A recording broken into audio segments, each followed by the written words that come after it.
प्रत्येक संस्कार क्षणिक होता है, लेकिन उसकी बहुत तैयारी करनी पड़ती है। और ये संस्कार एक संस्कृति और सभ्यता को प्रदर्शित करता है। दीपदान उत्सव एक ऐसा संस्कार है जिसको हम दिवाली के रूप में मनाते रहे हैं, लेकिन यहाँ पर जो शासक वर्ग है वह जनता को बेवकूफ़ बना करके और गुमराह करके यहाँ पात्रों को बदल देता है। लेकिन जब जनता जागरूक होती है तो वो अपने असली पात्रों को ढूंढ लेती है।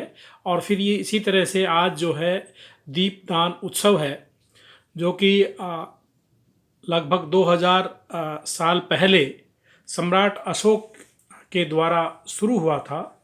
जब उन्होंने कलिंगा युद्ध की विजय के बाद जब यहाँ बौद्ध धर्म ग्रहण किया तो लोगों ने खुशियों से घरों में अपने दीप जलाए थे। और इसी तरह से 84,000 जो बौद्ध स्तूप हैं उनका जो उद्घाटन है वो भी इसी दिन हुआ था। और वहाँ पे लोगों ने खुशी से दिए जलाए थे।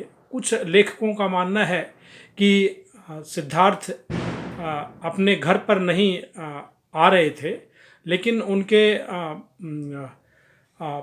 पिताजी ने उनसे कहा और वहाँ के लोगों ने कहा उनको आने के लिए, तो फिर वो कपिलवस्तु आए थे। तो कहते हैं कि उस खुशी में लोगों ने जो है दीप जलाए थे। तो इस तरह से हम देखते हैं कि ये जो बौद्ध संस्कृति है, सम्राट अशोक का जो साम्राज्य है और उसके अंदर जो शिक्षाएं जो हैं वो जो शिक्षाएं वो एक किस्म से ज्ञान का प्रकाश है। और उसी ज्ञान के प्रकाश से ही भारत जो है आज दुनिया में जाना जाता है। और जो गौतम बुद्ध की जो संस्कृति है वो एक महान संस्कृति है, क्योंकि ये एक वैज्ञानिक सोच और तर्क पर आधारित है। और ये सबके लिए है। इसके अंदर कोई किसी तरह का भेदभाव न होना और मानवता के लिए कल्याणकारी होने के इसमें सबूत हैं। और इसी धम्म में आने से और ये जो ज्ञान का जो प्रकाश है, इसी से सभी लोगों का जो जीवन है वो संवर सकता है। आज दुनिया के अंदर जो भी देश इस संस्कृति को मानने लगे, चाहे वो चाइना हो, जापान हो और दूसरे कंट्री हो, उन लोगों ने बहुत प्रोग्रेस करी है, बहुत ज़्यादा वैज्ञानिक तरक्की की है और आज वो आत्मनिर्भर बन गए हैं। लेकिन भारत के अंदर जो रामचंद्र की दिवाली वाले जो लोग हैं, उन लोगों ने भारत को एक विकसित देश नहीं बनने दिया और भारत एक विकासशील देश हो गया है। आज भारत के अंदर देखते हैं कि भारत भुखमरी के क्षेत्र में, अज्ञानता के क्षेत्र में जो है एक नंबर पर है। और भारत के अंदर जो है यहाँ पर समानता का, मानवता का, करुणा का, भाईचारे का जो बोलबाला वो नहीं हो पा रहा है। हम देखते हैं जगह जगह पर हिंसा का माहौल रहता है। और यहाँ की जो सरकारें हैं जो रामचंद्र की दिवाली का राजा रामचंद्र की दिवाली मनाती हैं, वही सरकारें यहाँ पर जो है हिंसक माहौल बनाती हैं। वही यहाँ के जनता को नागरिकों को डराने का काम करती हैं। वैसे तो कहने में भारत में लोकतंत्र है, लेकिन भारत के अंदर निरंकुश राजतंत्र है, जिसको हम निरंकुश जातीय राजतंत्र बोलते हैं। और जो यहाँ पर भगवान देवताओं और जो गैर बराबरी वाले जो धर्म सिद्धांतों के आधार पर है, और जो यहाँ पर जो है संविधान के खिलाफत करता है और लोकतंत्र की खिलाफत करते हैं। तो इसलिए जो असली जो दिवाली है, असली जो दीपदान उत्सव है, वो जो बौद्ध धर्म के ग्रंथों में मिलता है और सम्राट अशोक के इतिहास में मिलता है। तो हम लोगों को उसको जानना चाहिए और मानना चाहिए, क्योंकि इसी के जो ज्ञान से, इसी जो ज्ञान के प्रकाश से जो है भारत जो है वो आगे बढ़ेगा।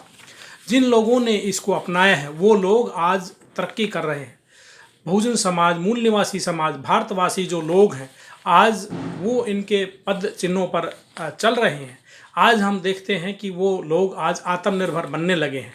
तो यहाँ पर रामचंद्र की दिवाली मनाने वाली जो सरकारें हैं उनको तकलीफ़ होती है और वो उनको लड़वाने के लिए, आपस में भिड़वाने के लिए, उनको गुमराह करने का जो है ये नाटक कर रही है। और ये भारत के ऊपर वो जो है एक कलंकित जो शासन के उदाहरण वो पेश कर रहे हैं। बौद्ध धर्म के अंदर जो सम्राट अशोक का जो धर्म है, जिन्होंने यहाँ 84,000 स्तूपों पर लिखवाया कि जो ज्ञान का जो दान है वो सबसे बड़ा दान है, और वही ज्ञान का जो दान है यही दीप दान उत्सव है। दीप का अर्थ ये है कि जो ज्ञान देता है, जो प्रकाश देता है, और मानव के अंदर जो दीप वो है, दीपक वह व्यक्ति है, वे लोग हैं जो कि ज्ञान फैलाते हैं, और ज्ञान से ही मानव का कल्याण होता है। लेकिन जो दूसरे जो रामचंद्र की दिवाली मनाने वाले जो लोग हैं वो पाखंड फैलाते हैं, और जो लोगों की जो ऊर्जा है, उनके जो पदार्थीय जो चीज़ें हैं और उनके जो उनका धन है, उनका समय है, वो व्यर्थ कराते हैं। और यहाँ पर एक जो है विशेष साइकिल शुरू करते हैं, जिससे कि यहाँ हम देखते हैं कि भारत के अंदर भारतीय जो लोग हैं वो यहाँ पर नशेड़ी हो गए हैं, कमज़ोर हो गए हैं, और वो इनकी गुलामी में आ गए हैं, और इसीलिए कर्म कांडों में और बेकार के अंधविश्वासों के अंदर जकड़े हुए हैं। इसलिए जो सम्राट अशोक की जो संस्कृति है उसको अपनाना होगा, और हमें जो है जो ज्ञान का जो प्रकाश है उसको प्राप्त करना होगा। और वो जो महान लोग हैं जो कि बौद्ध भिक्षु के रूप में हैं, या यहाँ पर जो दूसरे जो उपासक हैं, जो ये जिम्मेवारी आज बहुत बड़े स्तर पर निभा रहे हैं, और वो यहाँ पर जो है ये कार्य कर रहे हैं। जो ज्ञान का जो फैलाने का जो कार्य है वे लोग कर रहे हैं। तो ऐसे लोगों का उत्साह बढ़ाने की ज़रूरत है, और सभी लोगों को यहाँ पर आगे आने की ज़रूरत है, तभी जा कर के भारत जो है महान बन सकता है, और भारत का जो है नाम दुनिया में फैल सकता है। ये जो सम्राट अशोक का जो धर्म है, उनकी जो शिक्षाएं हैं वो आपको सहजता सिखाती हैं, आपको वास्तविकता की ओर ले जाती हैं। और इस जो धर्म में, और जो सम्राट अशोक की धर्म के अंदर कोई भी व्यक्ति जो है वो पुजारी बन सकता है और ये काम कर सकता है, क्योंकि बौद्ध धर्म के अंदर लिखा हुआ है, बताया हुआ है कि कोई भी व्यक्ति जाति से और वंश से महान नहीं होता। वो अपने सदाचार से, अपने शिष्टाचार से और अपनी अच्छी आदतों के कारण से ही महान बनता है। तो यही जो धम्म है ये सिखाता है कि आपको कि मांगने से कुछ नहीं मिलेगा। ये किसी भी भगवान देवताओं से प्रार्थना करके या पूजा पाठ करके मांगने की बात नहीं कहता है। ये बताता है कि भाई आपको स्वयं को जो है तैयार करके, स्वयं को अपनी आदतों में, अपने व्यवहार में परिवर्तन करके आपको प्राप्त करना होगा। और यही जो है ज्ञान का जो है एक मार्ग है, यही एक मार्ग है जो कि जिससे कि आप आत्मनिर्भर बन सकते हैं। जब व्यक्ति स्वावलंबी बनता है तो स्वावलंबन से ही यहाँ पर आत्मनिर्भरता आती है, और जब आत्मनिर्भरता आती है तो यहाँ पे जो है मनुष्य स्वयं तो आज़ाद होता ही है, मानसिक गुलामी से मुक्ति पाता है, और फिर दूसरों को भी वो है मानसिक गुलामी से आज़ाद करता है। तो इस तरह का जो कार्य है ये आपको जो ज्ञान रूपी जो प्रकाश है वो देता है। और ये जो ज्ञान रूपी प्रकाश जो है आप प्राप्त कर सकते हैं। यहाँ पर किसी भी व्यक्ति को कोई भी कला सीखने के लिए मनाही नहीं है।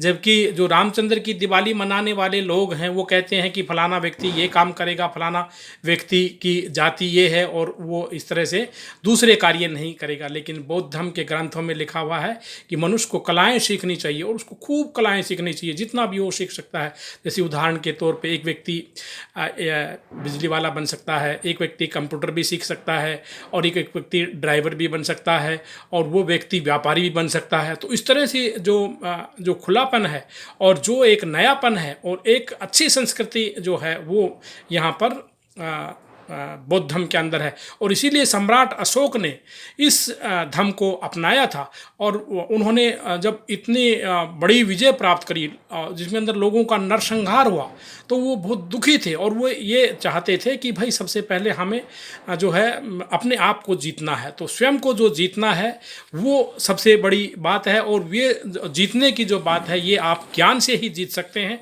और ज्ञान की कोई सीमाएं नहीं हैं। आप कितना भी जो है ज्ञान प्राप्त कर सकते हैं और कितने भी क्षेत्रों के अंदर ज्ञान प्राप्त कर सकते हैं। आज आधुनिक युग के अंदर जो ज्ञान के क्षेत्र हैं वो बहुत ज़्यादा हो गए हैं और बहुत ज़्यादा फील्ड जो हो गए हैं। इस तरह से जो लोग हैं इसको सीख सकते हैं और इस तरह से आज बहुत सारे जो लोग हैं मानवता को जो है वो यहाँ पे जीवित कर सकते हैं। भारत के अंदर जो बुद्धिजीवी जो लोग हैं उनका जो है मैं समझता हूँ कि उन लोगों का यहाँ पर एक बंदीकरण हो गया है, उन लोगों की नसबंदी कर दी गई है। इसीलिए भारत आज जो है इतना बड़ा देश होने के बावजूद, इतनी बड़ी आबादी होने के बावजूद यहाँ पर अपने लोकतंत्र को बहाल नहीं कर पाया है। विशेषकर जो कमज़ोर तबके के जो लोग हैं, महिलाएं हैं और जो लोग गांव देहात से शहरों के अंदर आ गए हैं, उन लोगों को 2 जून की रोटी कमाने के लिए यहाँ पर तड़पना पड़ता है और उन लोगों को डराया जाता है। उनके पास कोई सामाजिक सुरक्षा नहीं है। वो अपना जो धन देते हैं हर महीने वो जो है धन देते हैं, लेकिन सरकार ने उनके लिए कोई भी सरकारी मजदूर औषधालय नहीं खोले। जबकि सम्राट अशोक ने मनुष्यों के लिए चिकित्सालयों के साथ साथ पशुओं के लिए भी चिकित्सालय खोले थे। उन्होंने नहरें बनवाई थी और वो जो है सड़कों पे उन्होंने पेड़ लगवाए थे। इस तरह का जो कार्य उन्होंने किया तो उनके जो कार्यों से हमें प्रेरणा मिलती है कि जो व्यक्ति इस तरह की जो संस्कृति को अपनाएगा वो जो है मानवता को आगे लेकर जाएगा और इंसानियत को वो विकसित करेगा। और तभी जा कर के मैं समझता हूँ कि भारत के अंदर जो लोकतंत्र है और जो संविधान है वो लागू होगा। तो सभी लोगों को मैं दीपदान उत्सव पर शुभकामनाएं देता हूँ, सबको बधाइयाँ देता हूँ और उम्मीद करता हूँ कि भाई आप नशे से दूर रहें, आप लोग जो हैं प्राणी मात्र से प्यार करें, सब लोगों के साथ समानता का व्यवहार करें। एवं यहाँ पर जो सम्राट अशोक का जो भारत है, जो कि मानवर काशीराम जी चाहते थे, उस तरह का भारत बनाने के लिए सब लोग प्रयास करें। और इसी के साथ मैं सब लोगों को साधुवाद करता हूँ। सबको जय भीम, जय भारत, नमो बुद्धाय और सबको दीपदान उत्सव की फिर से बधाइयाँ, साधुवाद। मैं डॉक्टर R.K. बोध, सोशल एक्टिविस्ट, दिल्ली। इस वीडियो को ज़्यादा से ज़्यादा शेयर करें, सब्सक्राइब करें, लाइक करें। धन्यवाद।